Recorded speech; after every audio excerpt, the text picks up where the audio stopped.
ವಿಚಾರ ಮಾಡ್ರಿ. ಬರೀ 70-80 ಮಂದಿ ಕಾರ್ಖಾನೆ ಅವ್ರದಾರ. ಜಗದೀಶ್ ಉರ್ಲಾಪುರದಾಗ ನಮ್ಮ ಗುರೂಜಿ ಅವ್ರ ನೇತೃತ್ವ ಹೋರಾಟ ಪ್ರಾರಂಭ ಆಯ್ತು. 10 ದಿನ ಆದ್ರೆ ಒಬ್ಬ ಗಂಡ ಮಗ ಬಂದು ₹1 ನಿಮಗೆ ಘೋಷಣೆ ಮಾಡಿ ಯೋಗ್ಯತೆ ಇಲ್ಲ ಅವ್ರಿಗೆ. ₹1 ಬೇಡ, ₹1 ನಮ್ಮ ಸಂಬಂಧ ಕೊಡ್ತಾರಂತ ಒಬ್ಬ ಕಾರ್ಖಾನೆ ಮಾಲೀಕ್ ಬರಲಿಲ್ಲ.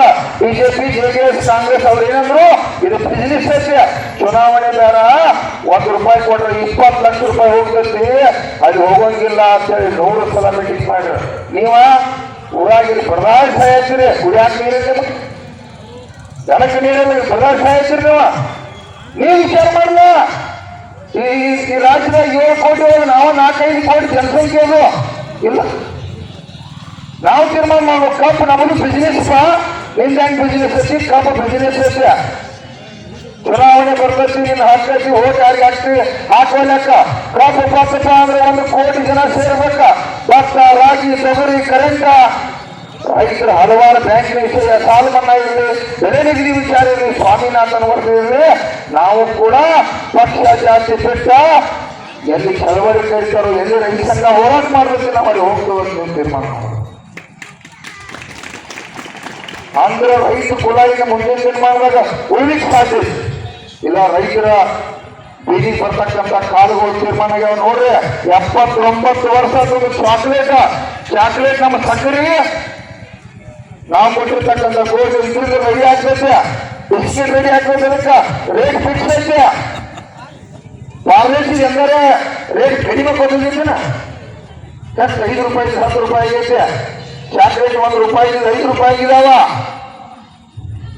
ಯಾರ ಪ್ರಾಡಕ್ಟ್, ನಿಮ್ಮ ಪ್ರಾಡಕ್ಟ್ ಡಬಲ್ ರೇಟ್ ಕುಂತು ಮಾರಾವ, ಅವ್ರ ರೇಟ್ ಫಿಕ್ಸ್ ಮಾಡಕ್ಕ ನಾವು ಬೆಳೆಯಾರ ಒಕ್ಕಟ್ಟೆ ಕೊಡೋದು. ಈ ನಾಡಿಗೆ ಅನ್ನ, ಈ ನಾಡಿಗೆ ಒಕ್ಕಟ್ಟ ಕೊಡ್ತಕ್ಕಂಥ ಅನ್ನ ಬ್ರಹ್ಮಗಳಾಗಿಬಿಟ್ಟು, ಅದಕ್ಕಾಗಿ ನಮಗೆ ಮೋಸ ಮಾಡತ್ತಾರೆ. ಇನ್ನು ಮುಂದಿನ ಬದಲಾವಣೆ ಆಗ್ಬೇಕು. ಬದಲಾವಣೆಯಾಗಿ ನಾವು 1 ಕೋಟಿ ಜನ ಕೂಡಿದ್ವಿ ಅಂದ್ರೆ ಈ ದೇಶದ ಪ್ರಧಾನಮಂತ್ರಿ ಹಿಡ್ಕೊಂಡ ಈ 550 ಮಂದಿ ಸಂಸದರು, ಏನ್ ಯಾವ್ದಾರು 20 ಮಂದಿ ಶಾಸಕರಲ್ಲ, ನಿಮ್ಗೆ ಕಾಲು ಸುದ್ದಿ 70 ದೇವ್ರಗೋಡ ನಿಮ್ಗೆ ಏನೇನು ಬೇಕು ನಾವು ಮಾಡಿಲ್ಲ ಅಂದ್ರೆ ಬದುಕುಲ್ಲ ಅಂತ ಅವರ ತೀರ್ಮಾನ ಮಾಡ್ತಾರೆ.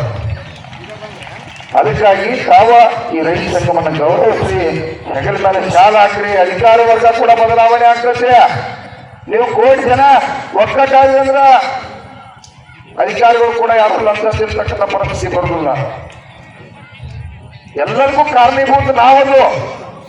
ಅದಕ್ಕೆ ನಮಗೆ ನೀವು ವೈರಿಗಳಾಗ್ಬೇಡ್ರಿ. ನಾವೆಲ್ಲ ಒಂದ ತಾಯಿ ಮಕ್ಕಳಂಗ ಇಷ್ಟೆಲ್ಲ ನೀವು ಕಟ್ಟಿ ಆಗಿಪ್ಪ ಅಂದ್ರೆ ಗುರುಗಳು ನಾವು 15,000 ಕೊಟ್ಟ ಜನರಿಗೆ ಒಳ್ಳೇದು ಮಾಡ್ಬೇಕು ಅಂತೇಳಿ ಚರ್ಚೆಗಳು ಪ್ರಾರಂಭ ಆಗ್ತಾವೆ ಎಲ್ಲರೂ ಕರ್ಕೊಂಡ. ಅದಕ್ಕಾಗಿ ದಯವಿಟ್ಟು ನಾವೆಲ್ಲ ಹೆಗಲ ಮೇಲೆ ಈಗ ನಾಳೆ ಅಶೋಕ್ ಪಟ್ಟಣ ಸಾಹಿಬ್ ಬಂದು ಮುಗಿತಪ್ಪ ಅಂದ್ರ ನೀರು ಬಂದು ಬಿಸ್ಕ ತಿಳ್ಕೊಬೇಡ್ರಿ. ನೀರು ಬಂದು ಬಿಸ್ಕ ಹೆಗಲ ಮೇಲೆ ಏನಾದ್ರು ನೀವು ಈ ಭಾಗದಾಗ 50,000 ಜನ ಸಾಲ ಹಾಕಿರಂದ್ರ ಅದು 6 ತಿಂಗಳಾಗ 3 ತಿಂಗಳಾಗ ನೀರು ಬರ್ತದೆ ನೋಡ್ರಿ. ಇಲ್ಲ ಅಂದ್ರೆ ನೀರು ಅಷ್ಟು ಹಗರಿಲ್ಲ. ಈ ರಾಜಕಾರಣ ವ್ಯವಸ್ಥೆ ಅಷ್ಟು ಹಗರಿಲ್ಲ. ಇಷ್ಟು ಹೇಳ್ತಕ್ಕಂಥ ಈ ರಾಜಕಾರಣ ಕಂಪನಿ ಇದೆ.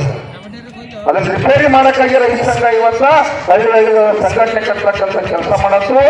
ಅದೆಲ್ಲ ಸಂಘಟಿತರಾಗ್ರಿ, ಒಗ್ಗಟ್ಟಾಗ್ರಿ. ಇವತ್ತು ಅವ್ರು ಬಂದ್ರಪ್ಪ ಅಂದ್ರ ಇಲ್ಲಿ ನಮ್ಮ ಗುರುಗಳ ಜಗದೀಶ, ಶಿವಾನಂದ, ಹಲವಾರು ನಾಯಕರು ಯಾರು ಮಾತಾಡ್ಬೇಕಾಗಿತ್ತು ಅವೆಲ್ಲ ಮಾತಾಡ್ತು. ಪ್ರತಿಯೊಂದು ಸರ್ವೆ ಮಾಡಿರ್ತಕ್ಕಂಥದ್ದು ಗೊತ್ತೈತವ್ರಿಗೆಲ್ಲ ಏನು ಕೇಳಬೇಕು, ಏನು ಬರ್ಸ್ಕೋಬೇಕು, ಯಾವ ರೀತಿ ಗಟ್ಟಿತನ ಮಾಡಬೇಕು ಅನ್ನೋದವ್ರಿಗೆ ಆ ಗಂಭೀರತೆ ಐತಿ. ಅದಕ್ಕೆ ತಾವ ಯಾವಾಗಲೂ ರೈತ ಸಂಘ ಶಾಲೆಗೆ ಧಕ್ಕೆ ಬರುವ ರೀತಿಯೊಳಗೆ ನೀವೆಲ್ಲ ಕೂಡ ಶಿಸ್ತನ್ನು ಕಾಪಾಡ್ರಿ ಅಂತ ಹೇಳಿ ಈಗ ನಮ್ಮ ಪ್ರೇಮ ಚಿಲ್ಗೊಂಡಿ ಅವರು, ಪ್ರಸನ್ನ ಚಿಲ್ಗೊಂಡಿ ಮಾತಾಡಪ್ಪ.